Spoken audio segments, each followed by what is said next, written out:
Carol, thank you so much for joining us today. Well, you're very welcome. I'm delighted to be here with you, Alexis. Always the same. Carol, you're going to talk to us about cooking on Shalom Mountain.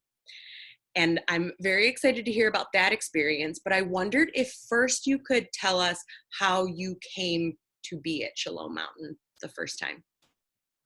My first time at Shalom Mountain was in 1979 with Jerry and Elizabeth. Before that, I was going through a divorce. So it's sort of like out of chaos comes order. So my divorce was as good as possibly could be, and it's still something that's very difficult to go through. So I was seeking therapy, and someone told me about the Shalom process. So I went first in 1977 to Kirkridge, and then I finally got up to Shalom in 1979 to work with Jerry and Elizabeth. And of course, I've been going back since then. Wonderful. Perfect. You have a lot of history and perspective that you get to bring and share, which is such right. I've been through all the stages. And many more to come. Well, let's hope so, for sure. And then, so as a participant, you came to the mountain in 1979. When did you start cooking on Shalom retreats? Well, I believe it was sometime during the 80s. There was a retreat I wanted to go to, and I wasn't able to afford it. So Jerry or Elizabeth, someone suggested to me, well, why not cook? And I love to cook. So I said, okay. And I believe it was it probably was a weekend retreat, but it wasn't a regular Shalom retreat. It was something special that Jerry was doing. And so I had my Thursday night meal all planned. It was wonderful. And I went to bed and I said to myself, what am I doing? I've never cooked burger. This is great. And I couldn't sleep. And the rest of the weekend flowed. And then I knew it's like, trust the process, be in the moment. What adult doesn't love to be cooked for?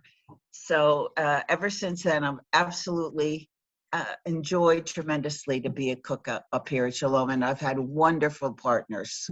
That is great. I love that. And I think you bring up a really good point, which is it is lovely to cook for another person and to have that gift for other people, but it relieves such a financial burden.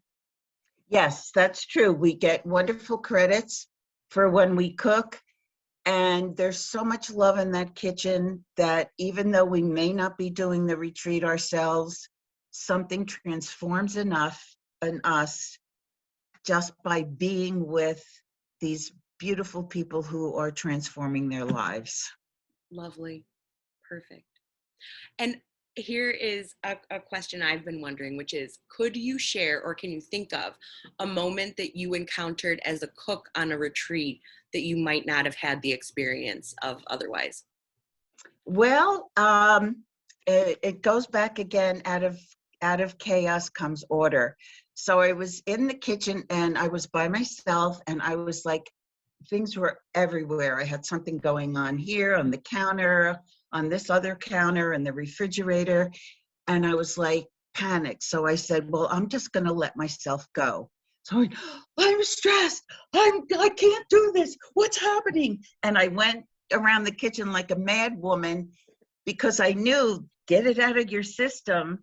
And from then on, it was ease and pleasure, and everybody just loved the meal that came out of that.